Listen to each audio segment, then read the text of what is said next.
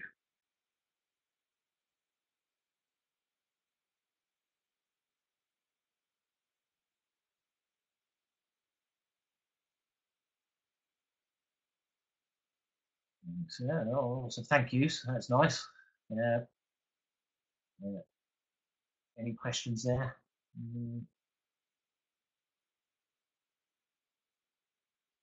Okay, was the thing a little bit there about do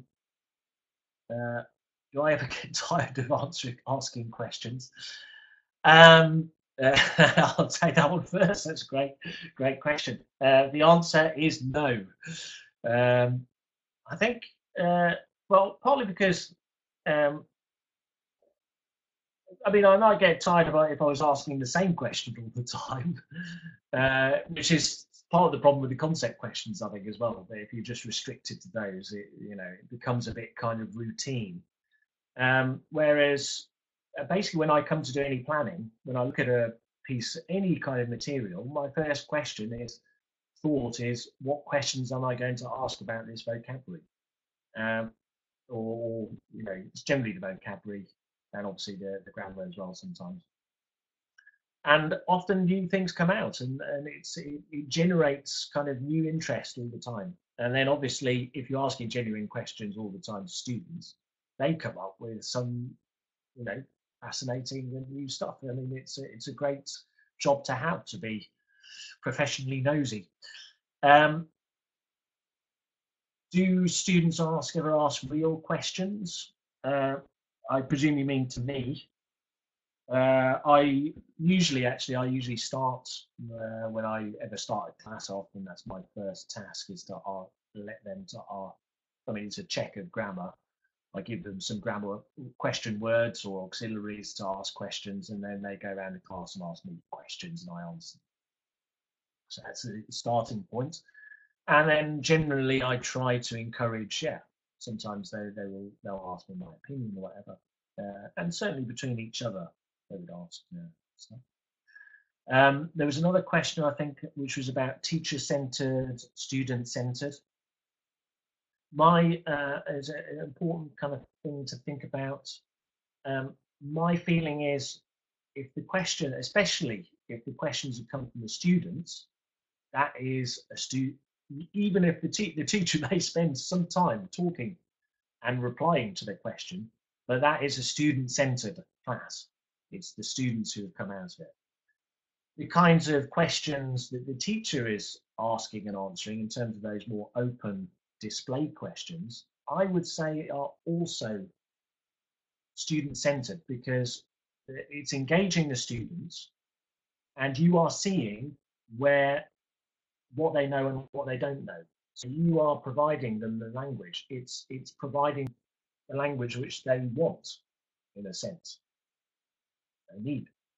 So again, it's not to do with it's to do with engaging the students and including them in the learning. It's not about how much is pair work and how much is teacher at the front of the class.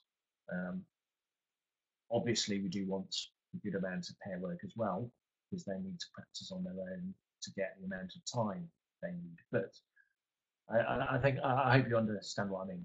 I think it's not, teacher talking is not equivalent to a teacher-centered class. It can be very student-centered. Charlie's coming back. Hello, everybody.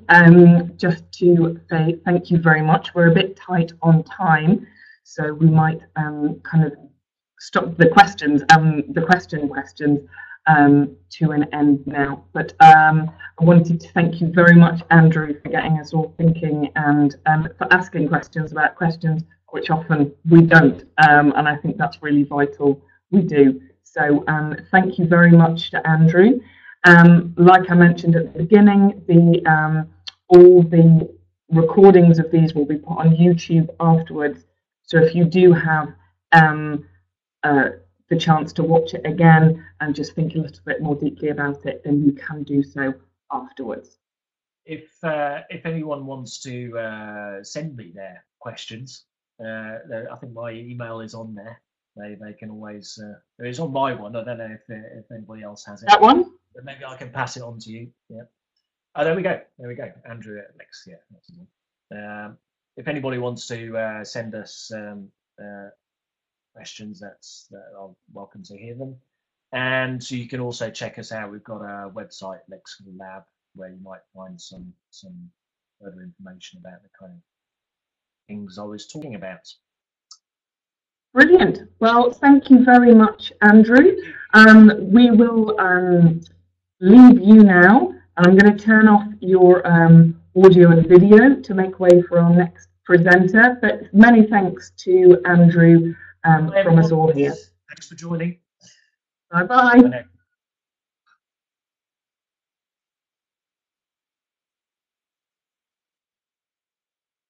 So thank you, everybody. Thank you to Andrew again.